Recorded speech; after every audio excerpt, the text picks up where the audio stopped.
देश भर में पिछले 24 घंटे में कोरोना के 8,171 नए मरीज सामने आए हैं। वहीं देश में पिछले 24 घंटों में कोरोना की वजह से 204 लोगों की मौत हुई है।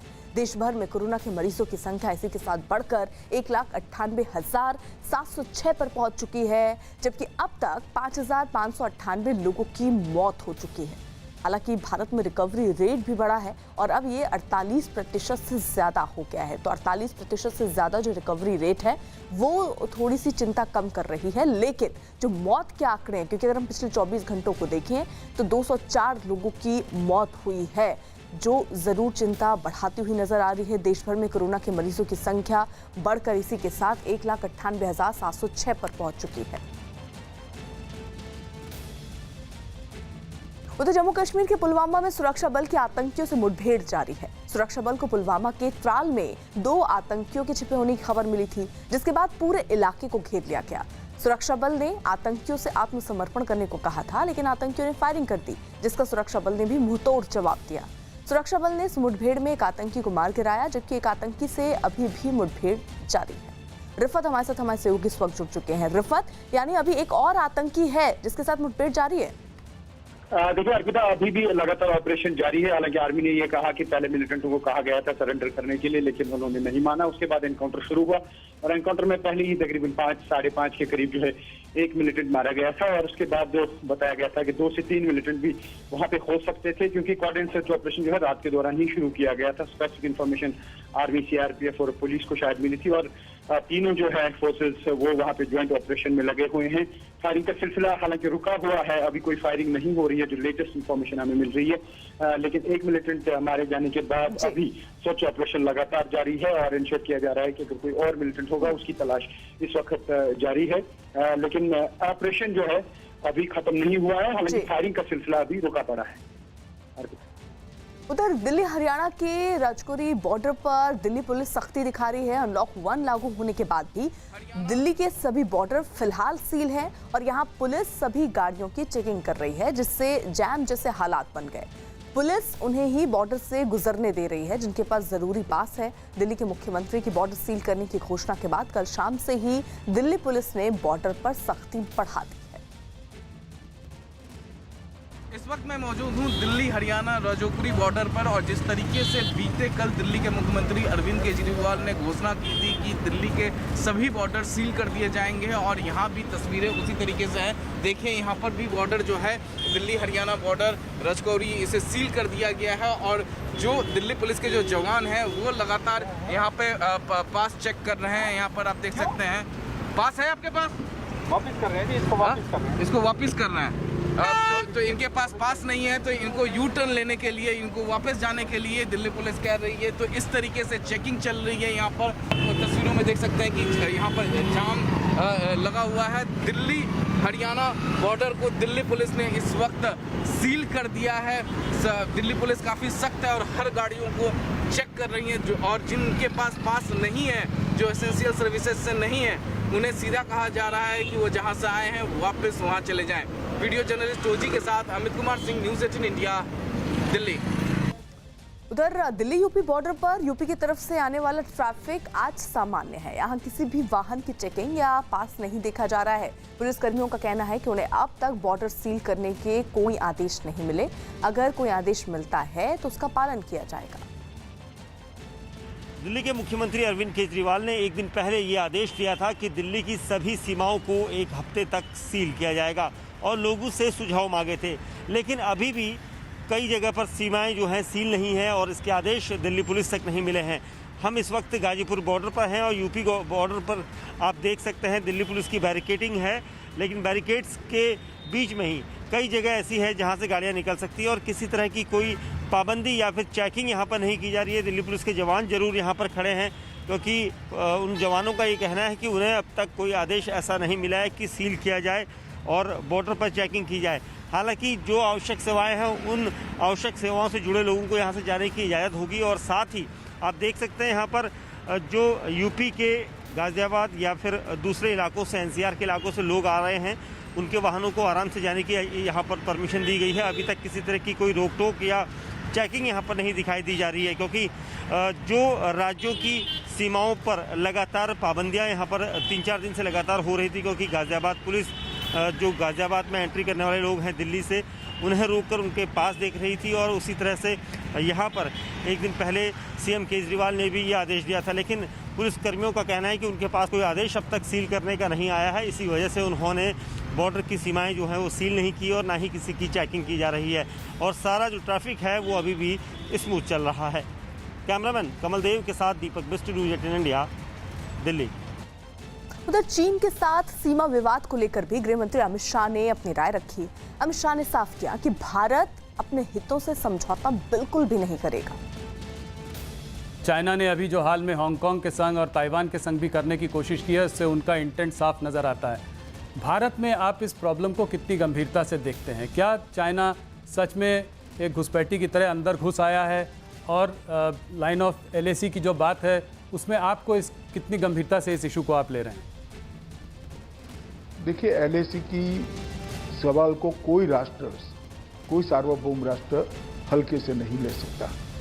अभी सेना के स्तर पर और डिप्लोमेटिक स्तर पर बातचीत चालू है, मगर मैं एक बात आपको कह देता हूं, नरेंद्र मोदी सरकार हमारी सीमाओं और हमारे सार्वभौमत्व के साथ एक किंचित मात्र भी समझौता नहीं करेगी। हम इसके रक्षा के लिए अडिग खड़े रहेंगे। उधर हरियाणा के रोहतक में घरों में काम करने वाली महिलाओं और मजदूरों की परेशानियों के मुद्दे पर जनवादी महिला समिति नाम के एक संगठन की पाबंदी के बावजूद विरोध प्रदर्शन किया, और उस दौरान भी कोरोना वायरस के खतरे के बीच जरूरी सावधानी तक नहीं बरती गई, यानी किसी ने भी सोशल डिस्टेंसिंग का पालन नहीं किया।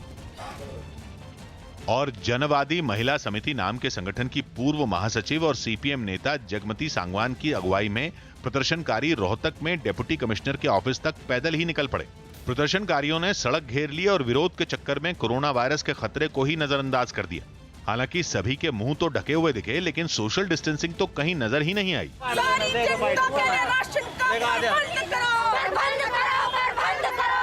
इस बीच एक महिला सभी से एक दूसरे से जरूरी फासला रखने और कतार बनाने की अपील करती दिखी, लेकिन उसका भी कोई खास असर नजर नहीं आया।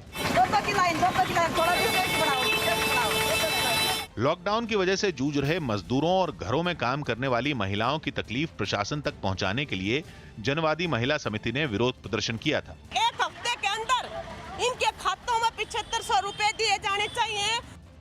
अनलॉक 1 के पहले दिन केंद्रीय कैबिनेट की बैठक हुई, जिसमें उद्योगों और किसानों को बड़ी राहत दी गई। कैबिनेट की बैठक में किसानों के कर्ज पर लगने वाले ब्याज में दी जाने वाली छूट को 31 मई से 31 अगस्त तक बढ़ाने का फैसला किया गया। साथ ही 14 फसलों के न्यूनतम समर्थन मूल्य को फसल की लागत से 1.5 गुना तक बढ़ाने का फैसला भी किया गया। इसके अलावा MSME यानी छोटे लघु और मध्यम उद्योगों को संकट से उबारने के लिए 20,000 करोड़ के पैकेज का ऐलान किया गया और MSME की शेयर बाजार में लिस्टिंग का फैसला भी किया गया। इसके लिए सरकार ने 50,000 करोड़ रुपए के इक्विटी निवेश का ऐलान किया। ऐसा पहली बार हुआ है जब ये कंपनियां शेयर बाजार में लिस्ट होकर पैसा जुटा सकती। इसके अलावा रेहड़ी पटरी वालों के लिए PM स्वनिधि योजना शुरू करने का फैसला किया गया, जिसके तहत रेहड़ी पटरी वालों को 10,000 रुपए तक का लोन दिया जाएगा। 11 करोड़ से ज्यादा जॉब्स MSME ने दी है। इस MSME की कोई मूलभूत समस्या भी थी और आज प्रधानमंत्री जी की अध्यक्षता में काफ़ी अच्छे और बड़े निर्णय आज हुए हैं और निश्चित रूप से ये निर्णय देश के औद्योगिक विकास में बहुत ऐतिहासिक बदल करेंगे। यूपी के कानपुर में कुछ लोगों ने एक लड़के की बुरी तरह पिटाई कर दी, जिसका एक वीडियो वायरल हो गया। आरोप है कि इस लड़के का कुछ छात्रों से विवाद हो गया था, जिसके बाद आरोपी छात्रों ने अपने साथियों को बुला लिया, जो उस लड़के पर टूट पड़े और लात घूंसों से उस पर हमला कर दिया। कुछ लोगों ने तो अपनी बेल्ट निकाल ली और उस लड़के की ताबड़तोड़ पिटाई करते दिखाई दिए। मारपीट के दौरान वहां भीड़ इकट्ठा हो गई, जबकि कई लोग अपनी छतों से तमाशा देखते रहे। वहां खड़े लोगों में किसी ने भी बीच बचाव की कोशिश नहीं की। करीब 50 लोगों ने हमें घेर लिया, घेर के लात घूंसों से, डंडों से और बेल्टों से तमाम चीजों से मारा। मारपीट की शिकायत मिलने के बाद पुलिस हरकत में आई और भरोसा दिया कि आरोपियों को जल्द गिरफ्तार कर लिया जाएगा। वीडियो के आधार पर आरोपियों की पहचान कर ली गई है, मुकदमा दर्ज कर लिया गया है। ब्राजील के रियो डी जेनेरो में अफ्रीकी मूल के एक लड़के की मौत पर लोगों का गुस्सा भड़क गया। आरोप है कि पुलिस की कार्रवाई में गोली लगने से उसकी मौत हो गई। जिसके बाद पुलिस के खिलाफ लोगों का गुस्सा फूट पड़ा और उन्होंने सड़क पर उतरकर तोड़फोड़ शुरू कर दी। प्रदर्शनकारियों ने आरोपी पुलिस वालों पर कार्रवाई की मांग करते हुए काफी हंगामा किया। हालात को संभालने के लिए पुलिस को आंसू गैस के गोले दागने पड़े।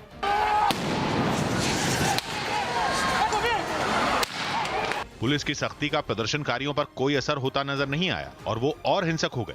उन्होंने पुलिस पर भी हमला करने की कोशिश की, जिसके बाद हवाई फायरिंग कर उन्हें वहां से खदेड़ दिया गया।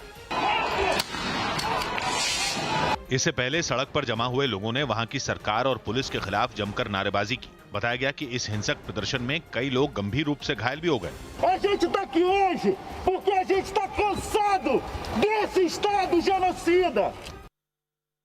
राजस्थान, यूपी और मध्य प्रदेश के बाद पाकिस्तान से आई टिड्डियों ने छत्तीसगढ़ में भी हमला बोल दिया। हालांकि टिड्डियों के बढ़ रहे हमलों को देखते हुए सरकार ने पहले ही राज्यों को अलर्ट कर दिया था। इसीलिए जैसे ही कोरिया जिले में टिड्डियों का दल पहुंचा, वैसे ही फायर ब्रिगेड के कर्मचारी टिड्डियों को भगाने के काम में जुट गए। फायर ब्रिगेड की एक टीम पेड़ों पर बैठी टिड्डियों को मारने के लिए केमिकल का छिड़काव करती नजर आई। काफी संख्या में टिड्डी यहाँ खत्म हुए हैं और थोड़े बहुत बचे हैं, उनको सभी को मारने का प्रयास किया जा रहा है। टिड्डियों को भगाने की कमोबेश ऐसी ही तस्वीरें पड़ोसी राज्य मध्य प्रदेश से भी सामने आई। वहां भी पन्ना जिले में दमकल के कुछ कर्मचारी टिड्डियों को भगाने के लिए पेड़ों पर केमिकल का छिड़काव करते दिखे। कुछ ही देर में केमिकल की वजह से सैकड़ों टिड्डियां जमीन पर मरी हुई दिखाई दी। ज्यादा से ज्यादा उसको छिड़काव करके उनको नष्ट कर दिया जाए, जिससे कि आगे जाके उसमें किसी तरह से हानि ना हो सके। पन्ना के अलावा सतना में भी टिड्डियों ने हमला बोला तो प्रशासन ने उनको भगाने में पूरी ताकत झोंक दी, ताकि टिड्डियों के हमले से फसलों को बचाया जा सके। आंध्र प्रदेश के कृष्णा जिले में गांव के लोगों ने लॉकडाउन के नियमों की अनदेखी की। वहां हो रहे एक समारोह में गांव के कई लोग पहुंच गए और मास्क लगाना तो दूर, किसी ने एक दूसरे से जरूरी दूरी बनाने का भी ध्यान नहीं रखा। कई बच्चे डीजे की धुन पर बेतहाशा डांस करते हुए नजर आए। कुछ ने तो डांस करते वक्त अपनी शर्ट उतारी और उसे उड़ाते दिखे। बच्चे तो बच्चे, बड़ों ने भी समझदारी नहीं दिखाई और बच्चों के साथ वहां खड़े कुछ आदमी भी डांस करने पहुंच गए और नियमों की अनदेखी करते हुए जमकर डांस किया।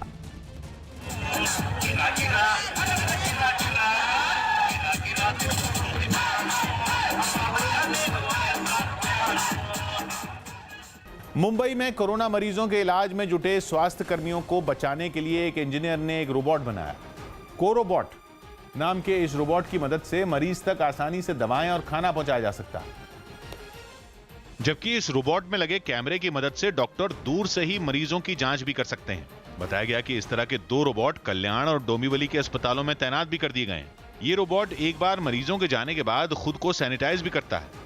इस रोबोट में 3 अलग अलग ट्रे लगाई गई हैं, जिनमें खाना और दवाएं रखकर मरीजों तक पहुंचाई जाती हैं। अनाउंसमेंट करता है पेशेंट के पास जाके कि आपको पहले आपका हाथ सैनिटाइज करना है, उसके बाद ही आपको जो फूड है या फिर जो भी आपको कोरोबॉट के यहाँ से लेना है वो आप ले सकते हो। इस रोबोट को बनाने में इंजीनियर की मदद करने वाले शिवसेना के सांसद श्रीकांत शिंदे ने बताया कि लॉकडाउन के बीच बहुत कम पैसे खर्च कर ये रोबोट बनाया गया। 1 महीने के भीतर हमने ये 2 रोबो जो है वो रोबोट बनाए। मुझे लगता है कि 1-1.5 लाख के अंदर ही ये रोबोट का खर्च आया है। इस रोबोट में एक स्क्रीन भी लगाई गई है ताकि जरूरत पड़ने पर मरीजों का मनोरंजन भी किया जा सके।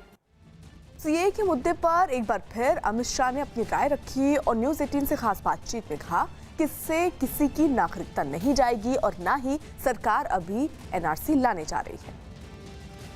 अमित शाह जी, सीएए पे थोड़ी सी बात करना चाहूँगा। सीएए लाने के बाद तमाम प्रोटेस्ट हुए, देश भर में प्रोटेस्ट हुए, दिल्ली में तो बहुत बड़े दंगे भी हुए, काफ़ी लोग मारे भी गए। इसको आप कैसे देखते हैं? क्या सरकार की तरफ से कोई कमी रह गई कम्युनिकेट करने में कि आप क्या करना चाह रहे थे, या आप इसको कोई साजिश के उस पर देखते हैं कि कोई एक साजिश थी कि इसको डिरेल किया जाए? देखिए, इसको जानबूझकर लोगों के बीच में भ्रांति पैदा कर दी गई कि सीएए से इस देश के मुसलमानों की नागरिकता जाने वाली है।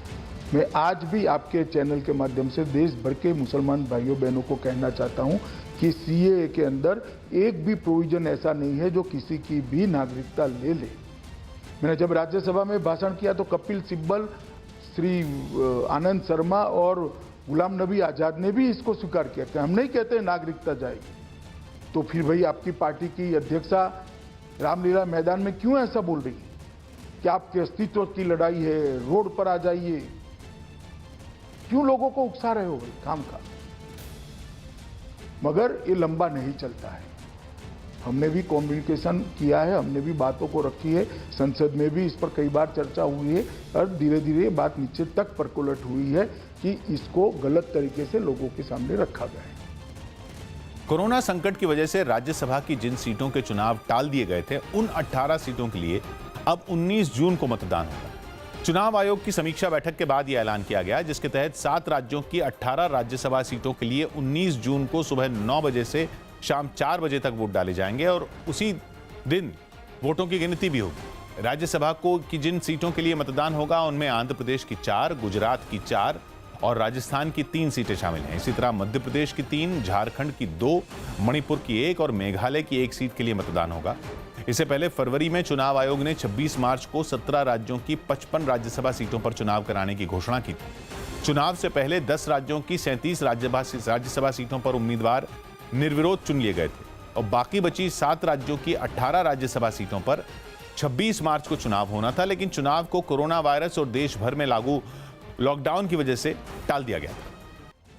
ममता सरकार के आदेश के बाद पश्चिम बंगाल में नियमों के तहत कई धार्मिक स्थल खोल दिए गए। 3 दिन पहले राज्य सरकार ने सभी धार्मिक जगहों को खोलने की इजाजत दे दी। हालांकि एक बार में केवल 10 लोग ही अंदर जा सकेंगे, जिसे ध्यान में रखते हुए सिलीगुड़ी में भक्तों ने मंदिरों में दर्शन किए। करीब 2 महीने बाद मंदिर खुले तो सही, लेकिन पूरे इंतजाम के साथ। एक मंदिर के एंट्री गेट के सामने रस्सी बांध दी गई और लोगों की थर्मल स्क्रीनिंग और हाथों को सैनिटाइज करने के बाद ही उन्हें माता के दर्शन के लिए अंदर जाने दिया गया। इसके लिए 2 सुरक्षा कर्मियों की वहां ड्यूटी भी लगाई गई। कई दिनों बाद मंदिर पहुंचे श्रद्धालुओं ने वहां पूजा करके खुशी जाहिर की। अच्छा लगा, इतना दिन से बंद था तो अच्छा नहीं लग रहा था, पूजा पाठ नहीं हो रहा था। मंदिर के बाहर मौजूद एक दुकान पर भी एहतियात के साथ ग्राहकों को पूजा का सामान दिया गया। वहीं मंदिर प्रशासन ने भी बताया कि नियमों को ध्यान में रखते हुए ही भक्तों को अंदर जाने दिया जा रहा है। 5 जन अंदर आएंगे, हम लोगों ने ऐसे ही करने का सोच के रखा है। इसी तरह कोलकाता में भी कई धार्मिक स्थल खुले दिखे। वहां एक गुरुद्वारे में हाथों को पानी से धोने के बाद ही लोग अंदर जाते दिखाई दिए, जिन्होंने एक दूसरे से दूरी बनाए रखने का भी पूरा ख्याल रखा। ये लोग मुंह को मास्क से ढके भी नजर आए। ऐसी ही तस्वीरें राजधानी के गिरजाघरों से भी सामने आई, जहां एक चर्च में लोगों के शरीर का तापमान मापे जाने के बाद ही उन्हें अंदर जाने दिया गया। यही नहीं, बेंचों पर बैठने के दौरान लोग फासला बनाए रखें, इसके लिए उन पर कागज चिपका दिए गए, जिनके हिसाब से ही लोगों ने वहां बैठकर प्रार्थना की। लेकिन राज्य में कुछ धार्मिक स्थल ऐसे भी मिले जो ममता सरकार के आदेश के बाद भी खोले नहीं गए। उन्होंने ये ना खोलने का फैसला उन धार्मिक जगहों के प्रशासन के द्वारा लिया गया, जिस वजह से लोगों को बाहर से ही दर्शन करके लौटना पड़ा। कोलकाता का सबसे पुराना कालीघाट मंदिर भी इन्हीं मंदिरों में एक रहा, जिसके कपाट भक्तों के लिए नहीं खोले गए। ऐसे में मंदिर पहुंचे भक्तों ने बाहर से ही माता के दर्शन किए और अपने अपने घर लौट गए। मंदिर के पास मौजूद दुकानों पर भी सन्नाटा पसरा दिखा, जहां आम दिनों में पैर रखने की जगह नहीं मिलती। चारों तरफ से मंदिर बन रहे हैं, तो बाहर से दर्शन कर करके अपने जा रहे हैं। इसी तरह इस्कॉन मंदिर भी नहीं खोला गया। मंदिर प्रशासन ने बताया कि महामारी से निपटने के लिए पूरे इंतजाम होने के बाद ही मंदिर को खोला जाएगा। अगर लोग यहाँ पर ज़्यादा इकट्ठे हो जाएं और तो एक किसी मतलब कुछ ऐसा ना हो जाए कि लोग संक्रमित हो जाए, फिलहाल रेडी नहीं है। जब हो जाएंगे तो उसके बाद विचार कर रहे हैं। गुजरात के गांधीनगर में मर्सिडीज सवार एक पति पत्नी तालाब में गिर गए। बताया गया कि तेज रफ्तार में होने की वजह से अचानक कार का संतुलन बिगड़ गया और वो तालाब के बीचों बीच जा गिरी, जिससे घबराए पति पत्नी सनरूफ से बाहर निकले और काफी देर तक जान बचाने की कोशिश करते दिखाई दिए। इन दोनों को तालाब में फंसा देखकर वहां जुटे लोगों में अफरा तफरी मच गई।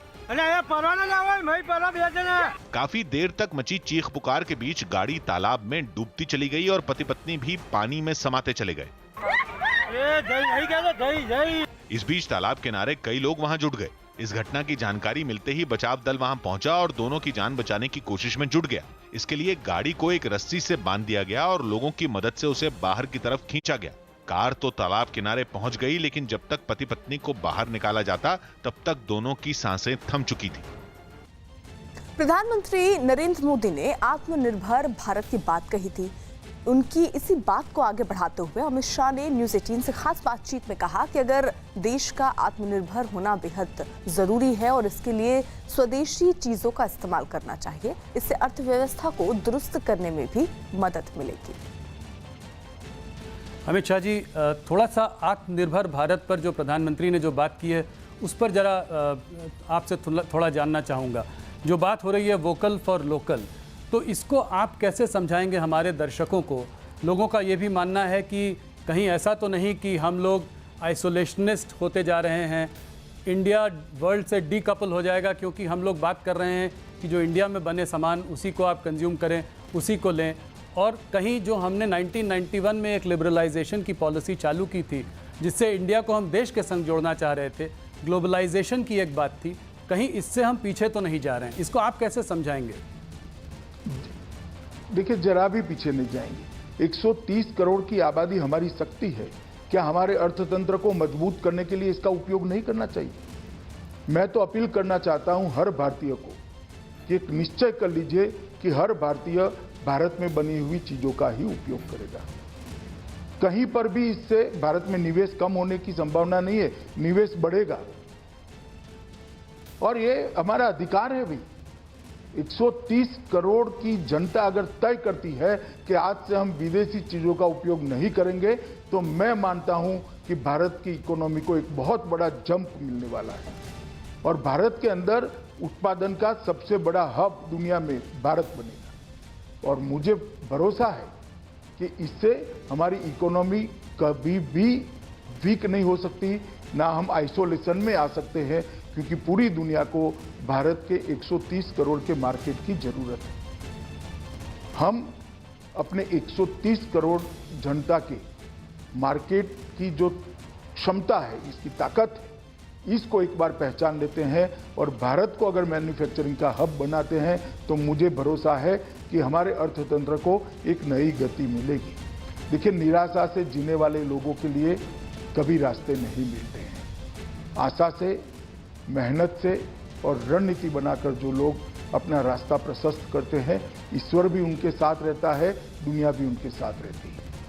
दिल्ली पुलिस की स्पेशल सेल ने आयुष्मान योजना के नाम पर बनाई गई फर्जी वेबसाइट का पर्दाफाश किया। न्यूज़ 18 को मिली जानकारी के मुताबिक इसी फर्जी वेबसाइट के जरिए 4 आरोपी स्वास्थ्य सेवाओं से जुड़े अलग अलग पदों पर नौकरी देने के नाम पर लोगों को ठगते थे, जिनमें एक महिला भी शामिल थी। इन चारों को पुलिस ने गिरफ्तार कर लिया। इनके पास से एक लैपटॉप, 4 मोबाइल और कुछ ATM कार्ड भी बरामद किए गए। बताया गया कि रजिस्ट्रेशन के नाम पर 300 से 500 रुपए ऐंठे जाते थे और 4000 से ज्यादा लोग इस झांसे में आ भी चुके थे। आरोपियों ने दिल्ली, यूपी, MP, राजस्थान, हरियाणा और बिहार में करीब 5000 पदों के लिए नौकरियां निकाली थी। यही नहीं, आरोपियों ने यूपी के कई इलाकों में शिविर भी लगाए थे ताकि लोग वहीं रजिस्ट्रेशन कराने के लिए पैसे दे दें। पंजाब के संगरूर में घग्गर नदी के टूटे तटबंध को ठीक करने के लिए जब प्रशासन नहीं जागा, तो किसान ही इसकी मरम्मत के लिए आगे आए। आरोप है कि सरकार और प्रशासन की अनदेखी से किसानों को हर साल फसल की बर्बादी की मार झेलनी पड़ती है। और यही वजह रही कि 4 गांवों के किसानों ने तटबंध की मरम्मत का फैसला किया और इसके लिए पैसे जुटाकर मरम्मत करने में जुट गए। नदी के बांध को ठीक करने के लिए मशीन से खुदाई की जाने लगी और कई किसान ट्रैक्टरों से मिट्टी भरते नजर आए। बांध की मरम्मत के काम में महिलाएं भी बढ़ चढ़कर काम करती दिखी। बताया जा रहा है कि हर साल मानसून में घग्गर नदी का बांध टूट जाने से सैकड़ों एकड़ की फसल खराब हो जाती थी। साफ कर देंगे भी कदे भी यह बंध टूटे ना लोगों को परेशानी आवे, किसी किसान की फसल ना मरे। बताया गया कि हर साल फसल बर्बाद होने पर किसानों के लिए मुआवजे का ऐलान तो होता रहा, लेकिन बांध की मरम्मत के लिए प्रशासन ने कोई पहल नहीं की। हालांकि किसान प्रशासन से अब भी मदद की मांग कर रहे हैं। ट्रैक्टर ला रखे ने, मशीना ला रखे ने, DC साहब या BDO साहब, पंचायतों के अफसर, सरपंच सानू हुण मदद करन, पैसे देन। पश्चिम बंगाल और ओडिशा में अम्फन तूफान से हुई बर्बादी के बाद महाराष्ट्र और गुजरात पर निसर्ग नाम के तूफान का खतरा मंडराना शुरू हो गया।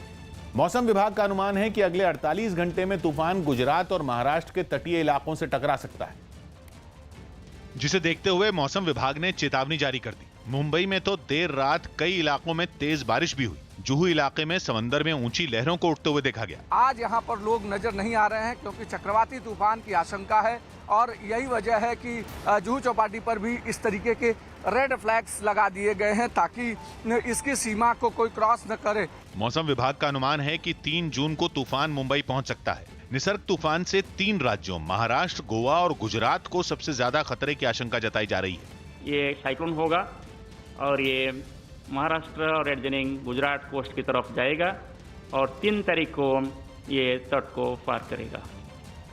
मौसम विभाग के मुताबिक कोरोना से जूझ रहे महाराष्ट्र और गुजरात के पास तूफान से निपटने के लिए 48 घंटे ही हैं, जो काफी कम बताए जा रहे हैं, क्योंकि मौसम विभाग ने बताया है कि अगर अरब सागर के ऊपर कम दबाव का क्षेत्र तूफान में बदला तो अगले 48 घंटे महाराष्ट्र और गुजरात के लिए सबसे मुश्किल होंगे। मौसम विभाग ने 3 जून को महाराष्ट्र और गुजरात के समुद्री इलाकों से तूफान के टकराने का अनुमान लगाया है। कहा जा रहा है कि निसर्ग तूफान के दौरान तेज बारिश हो सकती है और 120 किलोमीटर प्रति घंटा की रफ्तार से हवाएं चल सकती हैं। ऐसे में खतरे को देखते हुए मछुआरों को 4 जून तक समुद्र में न जाने की सलाह दी गई है। साथ ही भी किसी भी तरह के खतरे से निपटने के लिए एनडीआरएफ की टीमों को समुद्री इलाकों में तैनात कर दिया गया है, जिनमें गुजरात के वडोदरा से सूरत और नवसारी जाने के लिए एनडीआरएफ की टीमों को तैयारी करते हुए देखा गया। गुजरात के कई इलाकों में तूफान से पहले की आहट ने लोगों को डरा दिया। कई इलाकों में तेज हवाओं के साथ बारिश हुई।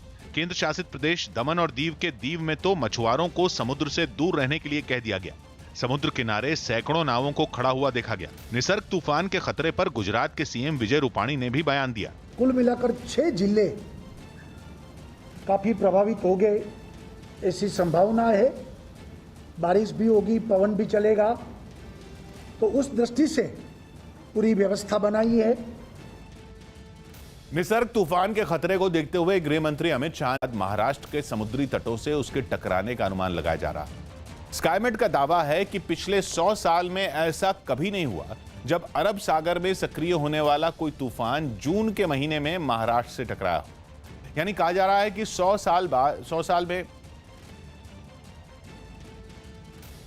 साल बाद यह पहला ऐसा तूफान हो सकता है जो अरब सागर में सक्रिय होने के बाद जून के महीने में महाराष्ट्र के समुद्री तटों से टकराए। न्यूज 18 को दिए इंटरव्यू में प्रवासी मजदूरों को घर भेजे जाने पर केंद्रीय गृह मंत्री अमित शाह ने कहा कि सरकार की ओर से हर तरीके से मदद की गई। क्या आपको लगता है कि सरकार ने जब ये लॉकडाउन अनाउंस किया था तो कुछ जल्दीबाजी कर दी? कुछ दिन अगर रुक जाते, थोड़ा माइग्रेंट लेबर की भी बात सोचते, उनको पहले गांव भेज देते और उसके बाद लॉकडाउन लगाते, तो क्या वो ज़्यादा ठीक रहता? देखिए, ऐसा कहना उचित नहीं है। अगर पहले इनको भेजने की व्यवस्था करते तो स्टैम्पेड होने की पूरी संभावनाएं थी। गाँव में अभी स्वास्थ्य सेवाएं तैयार भी नहीं हुई थी, राज्य भी उनको लेने के लिए तैयार नहीं हुए थे। उस वक्त हमारी क्वारंटाइन करने की व्यवस्था भी ठीक नहीं थी और टेस्टिंग व्यवस्था भी अभी बन रही थी हमारे देश की, और ये सारा 2 महीने के अंदर हमने तैयार किया। और मैं जहां तक प्रवासी मजदूरों का सवाल है आपको कहना चाहता हूं, जिस दिन से लॉकडाउन आया राज्य सरकारों ने कैंप लगाए हैं, उनकी भोजन की व्यवस्था करी है और केंद्र सरकार ने 11,000 करोड़ रुपया एसडीआरएफ फंड के तहत, एनडीआरएफ फंड के तहत राज्यों को दिया है, जिसके माध्यम से कलेक्टर एक कैंप लगाकर सभी प्रवासी मजदूरों को भोजन करा सकें। और 1 मई से हमने ट्रेनें भी शुरू कर दी। उसके पहले 20 अप्रैल से बस सेवा शुरू करी और बस सेवा के माध्यम से लगभग 41 लाख श्रमिक आसपास के राज्यों में भेजे। अमेरिका में हिंसा की वजह से बिगड़े हालात के बीच राष्ट्रपति डोनाल्ड ट्रंप को व्हाइट हाउस में बने एक बंकर में शरण लेनी पड़ी।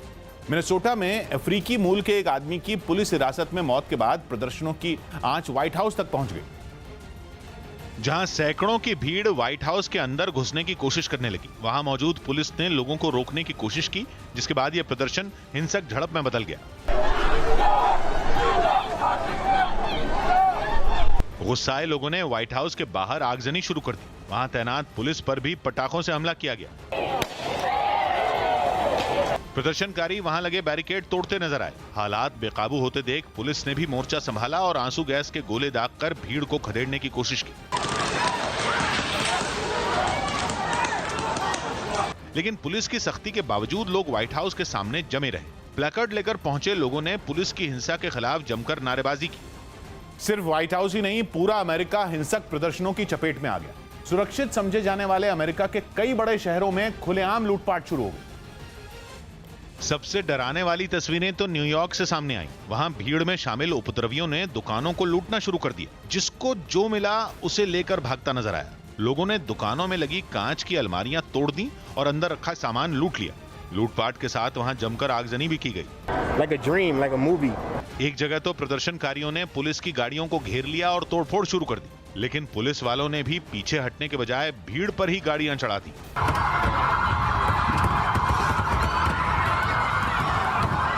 कुछ ऐसे ही हालात लॉस एंजलिस में भी दिखे। वहां बेखौफ लोगों ने इलाके की कई दुकानें लूट ली। लूटपाट करने वालों में महिलाएं और बच्चे भी नजर आए। एक जगह पुलिस ने प्रदर्शनकारियों पर लाठीचार्ज कर दिया,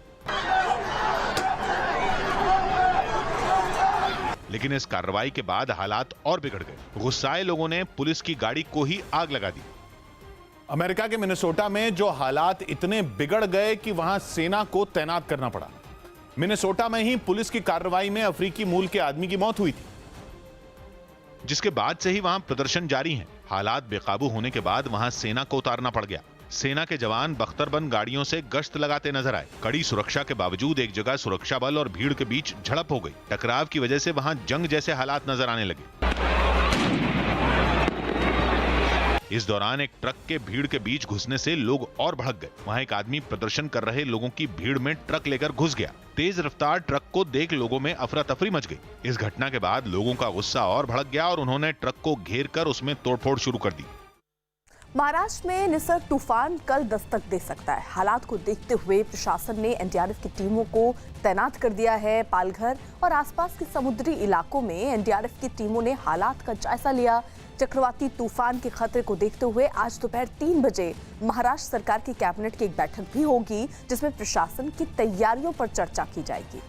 दिवाकर हमारे साथ हमारे सहयोगी इस वक्त जुड़ चुके हैं। दिवाकर, ये बहुत महत्वपूर्ण है, कैबिनेट की जो मीटिंग है उस पर तो नजर रहेगी ही। फिलहाल इस तूफान से निपटने के लिए क्या तैयारियां देखी जा रही हैं वहाँ? अर्पिता, देखिए, जो मौसम विभाग की तरफ से इशारा मिला है कि कल जो है दोपहर के बाद जो तूफान है वो 4 बजे के बाद जो है तट से टकरा सकता है और इसका केंद्र जो है वो गुजरात और महाराष्ट्र का पालघर जिला रहेगा। और इसी को देखते हुए पालघर में 3 टुकड़ी एनडीआरएफ की तैनात कर दी गई है। लगातार लोगों को अवेयर करने के लिए जो है कैंपेन चलाया जा रहा है, सर्वे किया जा रहा है इलाके का। और एक महत्वपूर्ण चीज ये जो जानकारी मिल रही है पालघर के स्थानीय प्रशासन से कि आज दोपहर के बाद जो है समुद्री किनारों से सटे हुए गांव हैं उन्हें खाली करा लिया जाएगा और उन्हें सुरक्षित स्थानों पर पहुंचा दिया जाएगा। लगातार एनडीआरएफ की टीम वहां पर गश्त कर रही है, लगातार इलाके का मुआयना कर रही है और उसके साथ ही साथ स्थानीय जो प्रशासन है उससे लगातार बैठकें जारी है। तो साफ तौर पर यह है कि जो मौसम विभाग जो है ये आज शाम तक डिक्लेयर करेगा कि कितने बजे कल जो है वो तूफान टकराएगा समुद्र से, उसका केंद्र क्या होगा। तो महत्वपूर्ण चीज यह है कि तैयारियां लगातार की जा रही हैं इससे निपटने के लिए और लगातार जो एनडीआरएफ की टीम है वो महाराष्ट्र के अलग अलग इलाकों में जमी हुई है।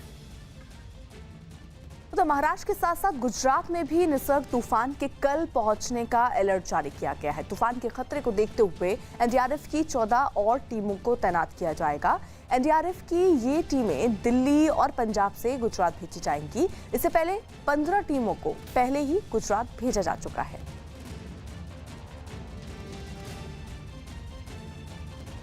तो कुल मिलाकर इस तूफान से निपटने की सारी तैयारियां पूरी होती दिख रही हैं। टीमें वहां पर तैनात कर दी गए हैं ताकि कोई भी स्थिति जैसी पैदा हो उससे निपटने के लिए पूरी तरीके से तैयार रहें। हालांकि अलर्ट भी जारी कर दिया गया है और तटीय इलाके में रहने वाले लोगों को भी अलर्ट कर दिया गया है और कोशिश ये भी की जा रही है कि अगर लोगों को सुरक्षित जगह पर शिफ्ट कर दिया जाए तो वो भी उनके लिए बेहतर होगा। तो वो प्रयत्न भी अभी किए जा रहे हैं, लेकिन नज़र मौसम विभाग पर भी रहेगी क्योंकि शाम तक ही ये बहुत ही पुख्ता तौर पर क्लियर हो सकता है कि कितने बजे ये तूफान टकराएगा और इसका केंद्र कहाँ होगा।